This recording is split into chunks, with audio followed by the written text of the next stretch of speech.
21 सूत्री मांगों को लेकर समाजवादी पार्टी के किसान नौजवान पटेल यात्रा बुधवार की शाम बलरामपुर पहुंची। प्रदेश अध्यक्ष ने केंद्र सरकार पर निशाना साधते हुए कहा कि न किसी को आवास मिला है, न किसानों की फसल का मूल्य मिला है। मजदूरों को मजदूरी मिल नहीं रही है और लगातार किसान मजदूर नौजवान परेशान हैं। इसके साथ ही नरेश उत्तम पटेल ने जातीय जनगणना की भी मांग एक बार फिर से दोहराई। न कोई आवास मिला है और न उन किसानों की फसल का मूल्य मिला है। मजदूरों को मजदूरी मिल नहीं रही है और लगातार किसान मजदूर नौजवान परेशान है। भारतीय जनता पार्टी की गलत बयानी से, बदज़मानी से और जुमलेबाजी से जनता बेहद नाराज है, बेहद परेशान है।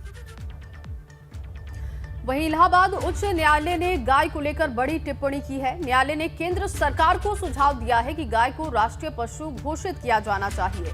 इलाहाबाद उच्च न्यायालय की ये टिप्पणी गाय काटने के एक आरोपी जावेद की जमानत याचिका को रद्द करते हुए किया गया। न्यायालय ने आगे कहा कि गाय को राष्ट्रीय पशु घोषित किया जाना चाहिए और गौ रक्षा को हिंदुओं का मौलिक अधिकार किया जाना चाहिए। न्यायालय ने कहा कि हर देशवासी का फर्ज है कि वो गाय का सम्मान करे, उनकी सुरक्षा भी करे। काउ स्लाटर एक्ट के तहत जावेद नाम के व्यक्ति की जमानत याचिका पर सुनवाई करते हुए इलाहाबाद उच्च न्यायालय ने ये सुझाव दिए। बिंदुओं पर विचार करते हुए माननीय न्यायमूर्ति शेखर यादव जी ने बहुत ही एक अहम फैसला दिया और इस फैसले का सम्मान हम सबको करना चाहिए।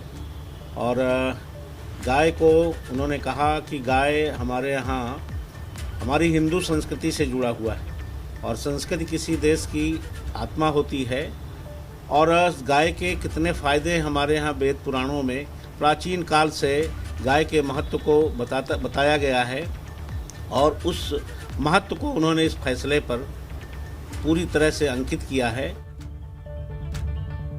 उत्तर प्रदेश की इलाहाबाद हाईकोर्ट ने गाय को लेकर जो टिप्पणी की उस पर देवबंदी उलेमा इसहाक गोरा ने अपना बयान जारी करते हुए कहा कि इलाहाबाद हाईकोर्ट ने बहुत ही सकारात्मक टिप्पणी की है और इस टिप्पणी पर किसी को भी एतराज नहीं होना चाहिए। इसके साथ ही मुस्लिम धर्मगुरु मौलाना सुफियान निजाम गाय को लेकर जो टिप्पणी की है,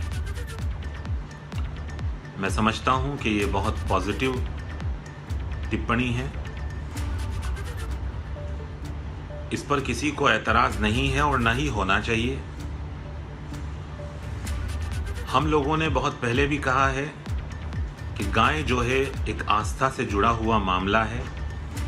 गाय को राष्ट्रीय पशु घोषित करना चाहिए, बिल्कुल करना चाहिए। मैं इसकी तायीद करता हूँ। देखिए, हम शुरू से इस बात को कहते रहे हैं कि गाय के संरक्षण के लिए और गाय के तहफ़्फ़ुज़ के लिए मरकज़ी लेवल पर कानून बनना चाहिए ताकि गाय की हिफाजत भी हो सके। और जिस तरीके से हमारे हिंदू भाई के नज़दीक गाय का एक महत्व है और उसको एक आस्था का प्रतीक भी माना जाता है, इसलिए हम बार बार इस गुजारिश को करते रहे हैं। तो इलाहाबाद हाई कोर्ट ने जो टिप्पणी की है वो बिल्कुल मुनासिब बात है और मुझे लगता है कि केंद्र सरकार को भी उस पर गौर करना चाहिए ताकि हमारे जो करोड़ों हिंदू भाई हैं उनकी आस्था का सम्मान भी हो सके और गाय